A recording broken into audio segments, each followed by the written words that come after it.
الحمد لأهله والصلاة على أهلها أما بعد فأعوذ بالله من الشيطان الرجيم بسم الله الرحمن الرحيم إنه من يتق ويصبر فإن الله لا يضيع أجر المحسنين صدق الله العلي العظيم وصدق رسوله النبي الكريم ونحن على ذلك لمن الشاهدين والشاكرين والحمد لله رب العالمين سبحانك لا علم لنا إلا ما علمتنا إنك أنت العليم الحكيم আল্লাহ রব্বুল আলমিনের দরবারে লাখো কোটি শুকরিয়া আদায় করি। আল্লাহ রব্বুল আলমিন দিনই একটি মাহফিলে কোরআন ও হাদিসের প্রয়োজনীয় কথা বলা এবং শোনার তৌফিক দান করেছেন। এজন্য সকলেই আল্লাহ পাকের দরবারে কালিমাতুশ শুকর আদায় করি আলহামদুলিল্লাহ।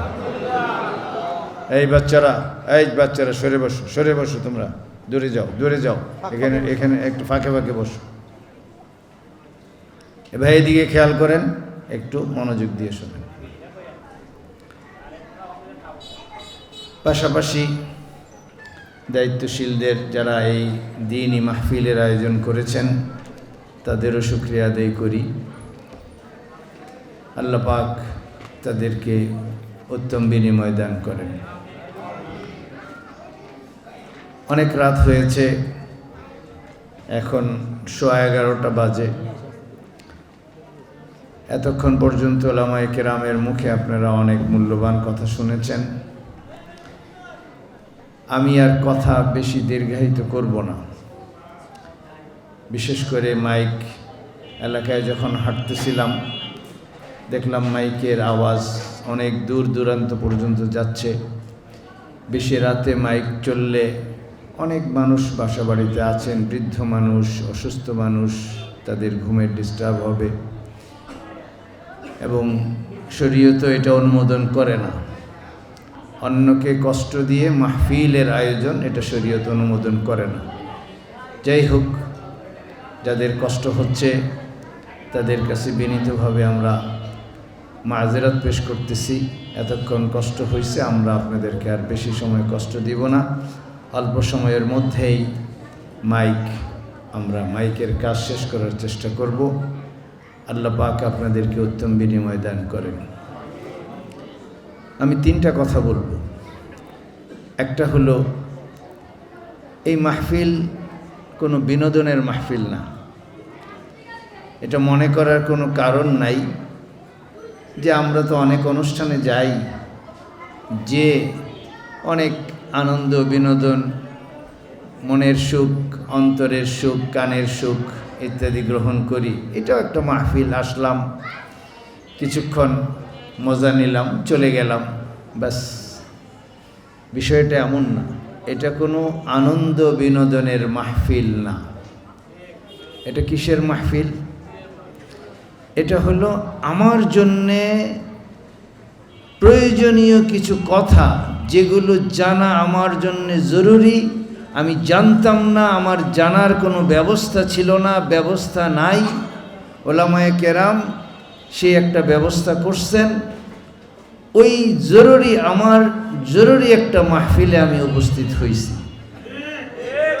এটা আপনাকে প্রথমেই মনে করতে হবে। কেন জরুরি? সূরাতুল আরাফের মধ্যে আল্লাহ রাব্বুল আলামিন এক জায়গায় বলছেন, জান্নাতীরা যখন জান্নাতে যাবে, জান্নাতে প্রবেশ করার পরে তাদের প্রথম একটা কথা হবে, وقالوا الحمد لله الذي هدانا لهذا وما كنا لنهتدي لولا أن هدانا الله। জান্নাতীরা প্রথম যে কথাটা বলবে জান্নাতে প্রবেশের পরে, সমস্ত প্রশংসা আল্লাহর, যিনি আমাদেরকে এই জান্নাতের হেদায়েত দিয়েছেন, জান্নাতে আনার ব্যবস্থা করেছেন।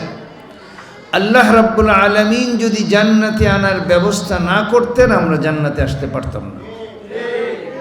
জান্নাতীরা জান্নাতে যাওয়ার পরে প্রথমে কথাটা বলবে। তো আল্লাহ পাক কীভাবে জান্নাতে আনছেন? আল্লাহ পাক কি দুনিয়া থেকে হাত ধরে আমাদেরকে নিয়ে গেছেন? এমন না। জান্নাতীরা এর পরের কথায় বলবে, সেই ব্যাখ্যাটা দিবে। আল্লাহ পাক জান্নাতে এনেছেন মানে হলো লাকাদ জাআত রুসুলু রাব্বিনা বিল হক। দুনিয়ায় থাকা অবস্থায় আমাদের কাছে আমাদের রবের রসুলরা আল্লাহ তাআলার পক্ষ থেকে সত্য বাণী, হিদায়াতের বাণী, ইলমে ওহী নিয়ে এসেছিলেন। আমরা আল্লাহ পাকের তৌফিকে ওই বাণী, ওই ইলম অনুযায়ী আমল করেছি। আল্লাহ পাক ওই আমলের বদৌলতে আজকে জান্নাত দান করেছেন। জান্নাতীরা এই কথাটা বলবে।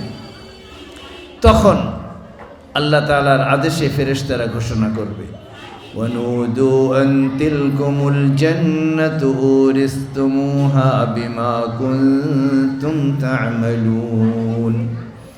ফেরেশতারা বলবে, হে জান্নাতবাসীরা শোনো, এই জান্নাতের মালিকানা তোমাদেরকে আজকে দিয়ে দেওয়া হলো। কেন? বিমা কুনতুম তা'মালুন। ওই যে দুনিয়ায় আল্লাহ তাআলার পক্ষ থেকে রাসূলরা ইলম নিয়ে এসেছিলেন, তোমরা ওই ইলম অনুযায়ী আমল করছো, ওই আমলের বদৌলতে আজকে তোমাদেরকে জান্নাত দিয়ে দেওয়া হলো। কি বুঝা গেল কথাটার দ্বারা? কথার দ্বারা স্পষ্টভাবে বোঝা গেল যে ঈমান আনার পরেই সরাসরি জান্নাতে যাওয়া যাবে না। হ্যাঁ, ঈমান কলবের মধ্যে সরিষা দানা পরিমাণ কারো যদি ঈমান থাকে সে জান্নাতে যাবে। আল্লাহ রাসূল বলেছেন, এটা সঠিক। কিন্তু আল্লাহ রাসূল এই কথা বলেন নাই যে ঈমান আনার পরে যদি আমল নাও করে তবুও কবর থেকে উঠে সরাসরি জান্নাতে চলে যাবে। আল্লাহ রাসূল এটা বলছেন নাকি? এটা বলেন। জান্নাতীদের এই কথার দ্বারা উলামায়ে কেরাম বলেন, একজন মানুষ ঈমান আনার পরে যদি আল্লাহ রাসূল যে ইলম নিয়ে দুনিয়াতে এসেছেন ওই ইলম অনুযায়ী আমল করে তাহলে তার জন্যে সরাসরি জান্নাতে যাওয়ার সুযোগ আছে। সে যদি ওই ইলম অনুযায়ী আমল না করে তাহলে যে পরিমাণ আমলে তার ঘাটতি হইছে ওই পরিমাণ শাস্তি ভোগ করে তারপরে জান্নাতে যাবে। ক্ষমতা আছে কারো জাহান্নামের 1 সেকেন্ডের শাস্তি ভোগ করার? আমি যে কথা বলতেছিলাম, এই মাহফিলটা কোনো বিনোদনের মাহফিল না। এই মাহফিল আমাদের জন্য জরুরি মাহফিল। তার মানে হলো আমাকে আমল করতে হবে। আমল করতে হইলে জানতে হবে, শরীয়তের বিধান জানতে হবে। আর ওই বিধান আমি তো জানি না। ওই বিধান জানার জন্য উলামায়ে কেরামের কাছে, উলামায়ে কেরামের সোহবতে, উলামায়ে কেরাম যেখানে বয়ান বলেন, যেখানে বিধান বলেন, সেখানে যে বিধানগুলি শুনতে হবে, তারপরে আমি আমল করতে পারবো। আমাকে তো আমল করতে হবে, কিন্তু নিজের মন গড়া আমল করা যাবে না। নামাজ তো অনেক ভালো ইবাদত, কোনো সন্দেহ নাই। একজনে মনে করলো 2 রাকাত নামাজ পড়লে যদি সওয়াব হয় তাহলে আমি ফজরের নামাজ 3 রাকাত পড়ি। হবে তা? ফজরের নামাজ হবে না। কেন হবে না? ওইটা সে তার মনের ইচ্ছা অনুযায়ী নিজে মনে ফতোয়া বানাইয়া সে 3 রাকাত পড়ছে। আল্লাহর রাসূল 3 রাকাত পড়তে বলেন নাই, 2 রাকাত পড়তে বলছেন। এই যে ফজরের নামাজ 2 রাকাত, 3 রাকাত পড়লে হবে না, এটা আপনি কোথায় শিখছেন? উলামায়ে কেরামের কাছে শিখছেন। এখন উলামায়ে কেরামের কাছে শিখার বিষয় কি শুধু নামাজের মাসলা? শুধু নামাজের মাসআলা না, মনে রাখতে হবে স্পষ্টভাবে কিয়ামতের দিন আল্লাহ রাব্বুল আলামিন যেমন আমাকে নামাজের ব্যাপারে প্রশ্ন করবেন, ঠিক তেমনি আমার পারিবারিক জীবনের বিধান সম্পর্কেও প্রশ্ন করবেন। আল্লাহ রাব্বুল আলামিন বলবেন, তুমি যে বিয়ে করছিলা, তোমার সন্তানকে যে বিয়ে করাইছো, বিয়ে দিছো, আমার বিধান অনুযায়ী করছো কিনা? তুমি যে সমাজের মধ্যে চলছো ভাই বেরাদার একসাথে, পর্দার বিধান মেনে চলছো কিনা? তুমি যে ব্যবসা বাণিজ্য করছো, ব্যবসা বাণিজ্য আমার বিধান অনুযায়ী করছো কিনা? প্রত্যেকটা বিষয়ে প্রশ্ন হবে। এটা মনে করার কোনো কারণ নাই ঈমান আনলাম, নামাজ পড়লাম, বাস আর কিছুর দরকার নাই, জান্নাতে চলে যাব, এমন কোনো ধারণা কারোর মনের মধ্যে থেকে থাকলে আজকে এটা সংশোধন করেন। আল্লাহ রাসূল বলে গেছেন, তারাকতুকুম আলাল বাইদা লাইলুহা কানাহারিহা লা ইয়াযীগু আনহা বা'দি ইল্লা হালিক। আমি তোমাদেরকে শুভ্র সমুজ্জ্বল একটি দ্বীনের উপরে রেখে যাচ্ছি। এই দ্বীনের যত বিধান আছে সমস্ত বিধান স্পষ্ট। ধ্বংস হওয়াই যার পরিণতি, যে নিজেকে ধ্বংসের দিকে ঠেলে দিতে চায় সে ছাড়া অন্য কেউ এই দ্বীন সম্পর্কে সামান্য বিচ্যুত হওয়ার সম্ভাবনা নাই। আল্লাহ রাসূল বলতে চান, আমি সমস্ত বিধান স্পষ্ট বলে গেছি। একজন মানুষ তার জীবনে যত শাখায় বিচরণ করবে, তার ব্যক্তিগত জীবন, পারিবারিক জীবন, সামাজিক জীবন, তার রাষ্ট্রীয় জীবন, আন্তর্জাতিক জীবন, ব্যবসা বাণিজ্য, চাকরি বাকরি, বিবাহ শাদী, সমস্ত কিছুর বিধান আমি বলে গেলাম এবং স্পষ্টভাবে বলে গেলাম, তোমরা শিখো, শেখার পরে আমল করো, তারপরে জান্নাতের চিন্তা করো। সুতরাং আমাকে মাসলা শিখতে হবে, শরীয়তের বিধান শিখতে হবে। কিয়ামতের দিন আল্লাহ পাক যখন জিজ্ঞেস করবেন যে তুমি যে বিয়ে করছো শরীয়ত সম্মত করছিলা কিনা, না করি নাই। আল্লাহ পাক, আমি জানতাম না যে শরীয়তে এই বিবাহে এইভাবে করতে হয়, এইভাবে করার নিষেধ, আমি জানতাম না।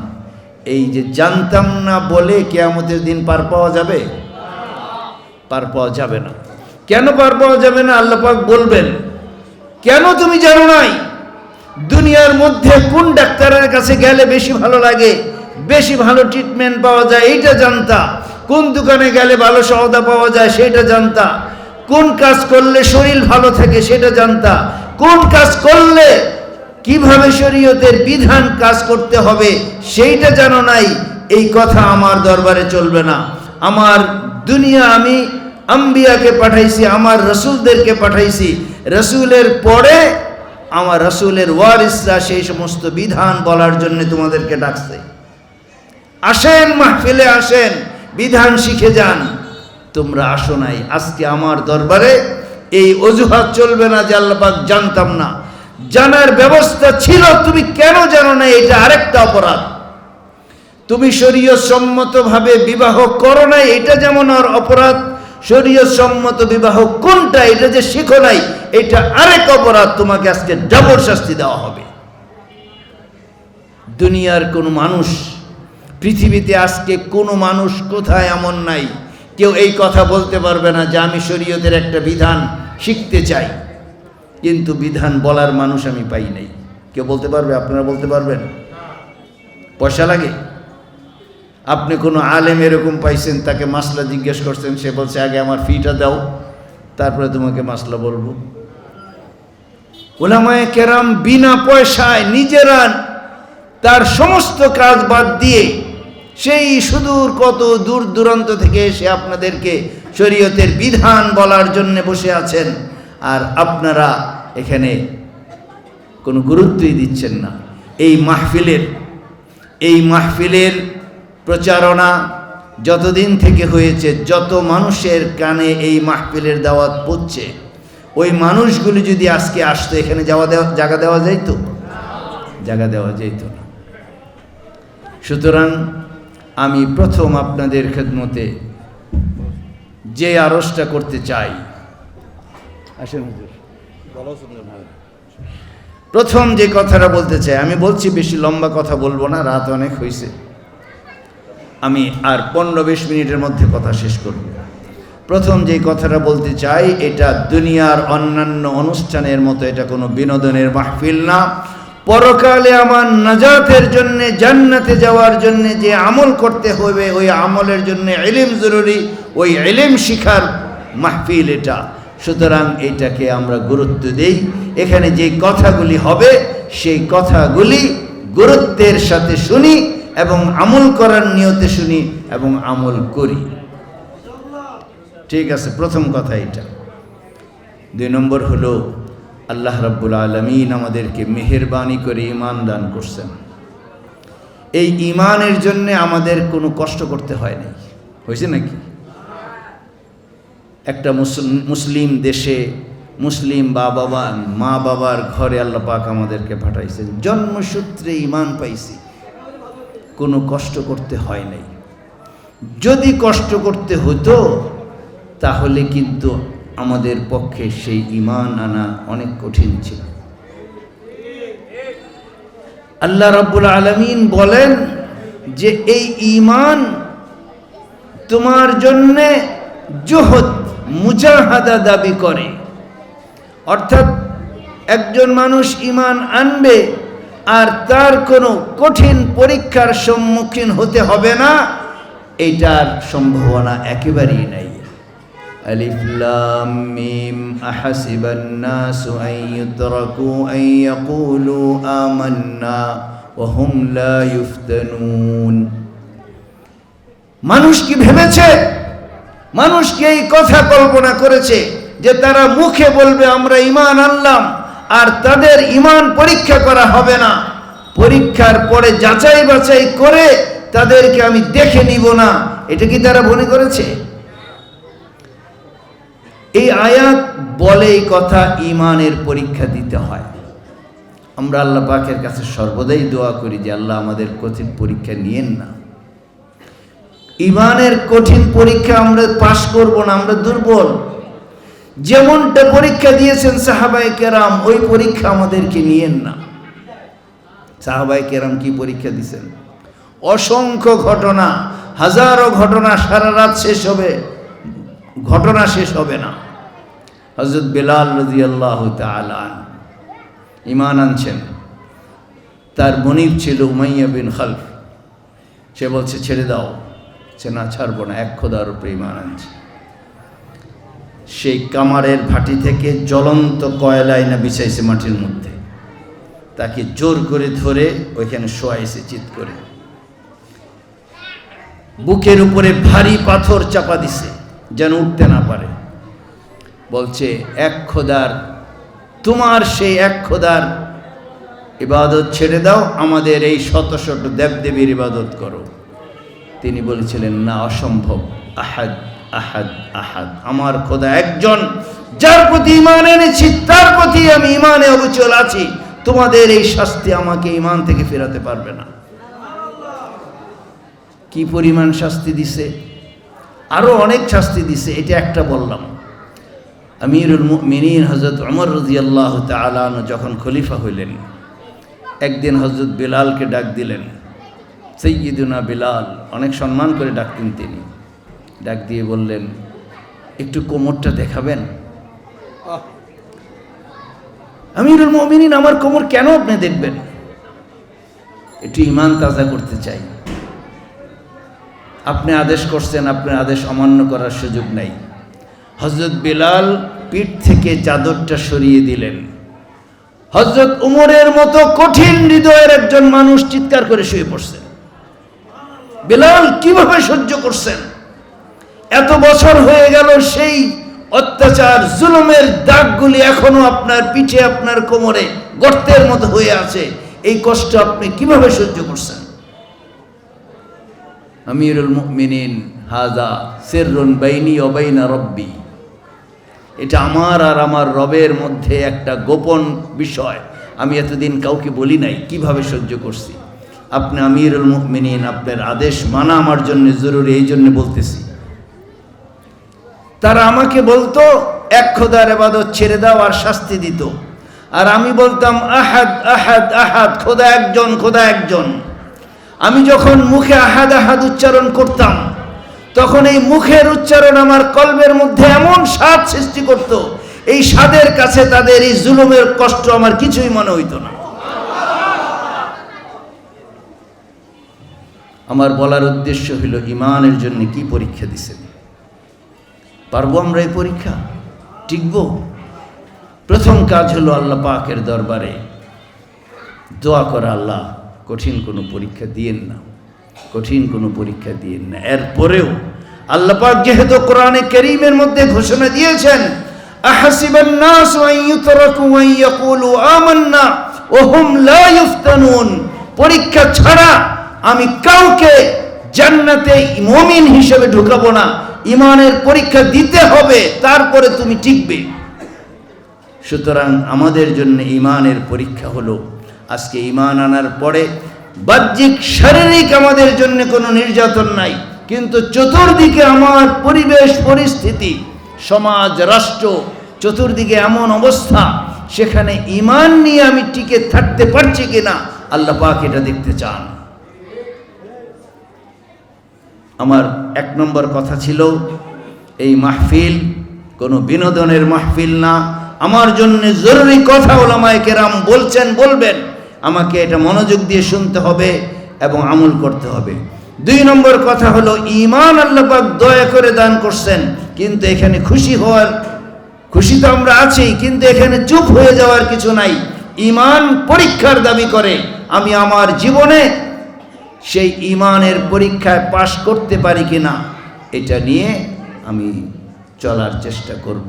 পরীক্ষা আসবে, সেই পরীক্ষায় কিভাবে পাশ করতে হয় উলামায়ে কেরামের কাছে শিখে আমি পাশ করব। 3 নম্বর কথা 5 মিনিটের মধ্যে শেষ করব। ঈমানের পরে আল্লাহ রাব্বুল আলামিন যে কথা বলছেন, আমরা তো জান্নাতে যাইতে চাই ইনশাআল্লাহ সবাই। জান্নাতে যাওয়ার জন্যে আল্লাহ রাব্বুল আলামিন যে শর্ত লাগাইছেন, জান্নাতের আলোচনা আল্লাহ পাক যত জায়গায় বলছেন উইদ্দাত লিল মুত্তাকিন, জান্নাত বানাইছি মুত্তাকির জন্য, যার কলবে তাকওয়া থাকবে সে জান্নাতে যাবে। তাকওয়ার গুণ অবলম্বন করতে হবে। তাকওয়ার আলোচনা অনেক লম্বা, অত আলোচনা করা যাবে না। তাকওয়া মানে ভয়। কিসের ভয়? আমরা তো ভয়, একটা কুকুরকে, পাগলা কুকুরকেও ভয় পাই না?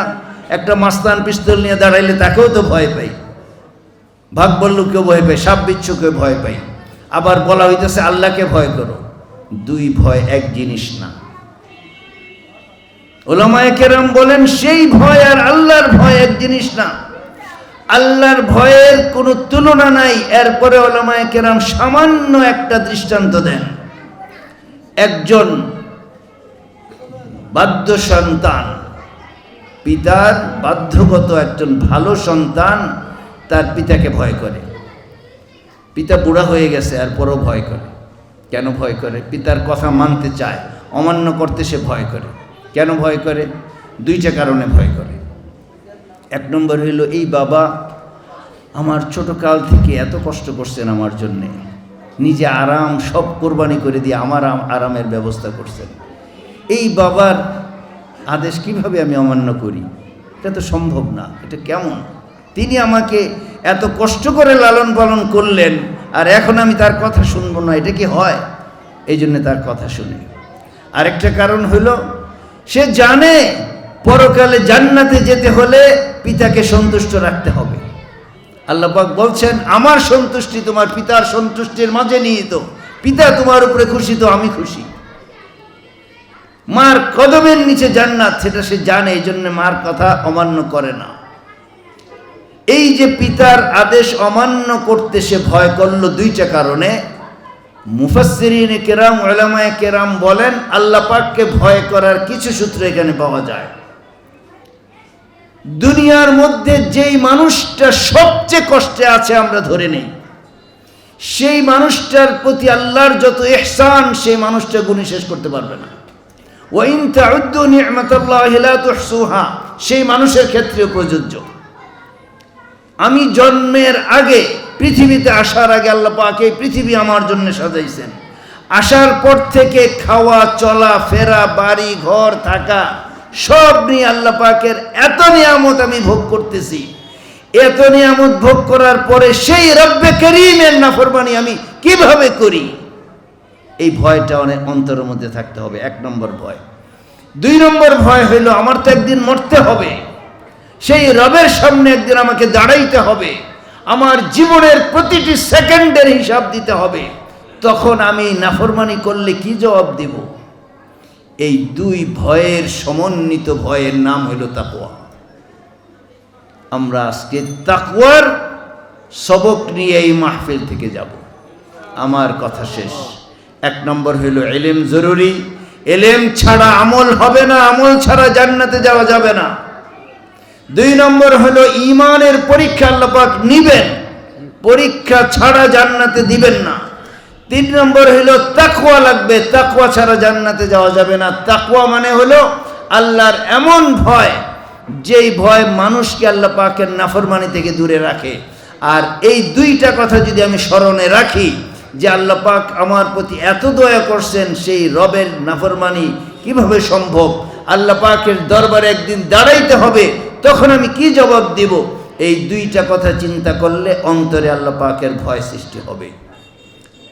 আমি এই 3টা কথা বললাম, সকলে সবকের মতো মনে করে এখান থেকে যাবেন। প্রতিদিন সকালে উঠে এটা সবক গণবেন, আমাকে ইলম শিখতে হবে, ইলম অনুযায়ী আমল করতে হবে, জান্নাতে যেতে হলে আমার ঈমানের পরীক্ষা সব জায়গায় দিতে হবে। 3 নম্বর হলো আমার অন্তরে যেন সদা তাকওয়া জাগ্রত থাকে, এই চেষ্টা করতে হবে। এই 2টা কথা স্মরণ করে করে আমি ঈমান তাকওয়াকে জাগ্রত রাখবো। আল্লাহ রাব্বুল আলামিন আমাদেরকে এই কথাগুলির উপরে আমল করার তৌফিক দান করেন।